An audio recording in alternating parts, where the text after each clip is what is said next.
Morning. So I'm going to show you what a walkthrough looks like when you come into our office. At first, you will come up here.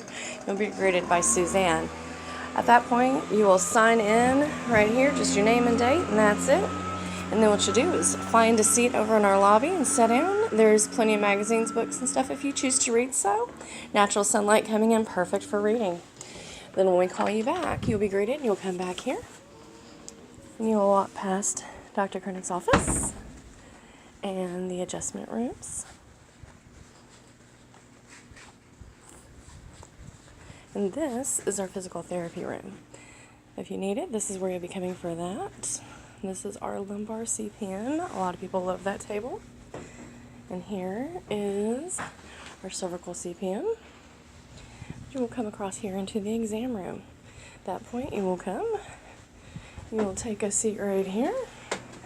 And you'll be waited for Dr. Krenek to come in and go over your consultation, exam, and everything from there.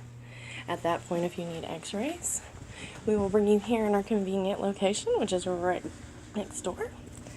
Come in here, and we will take your x-rays and then walk you back to do your ice therapy.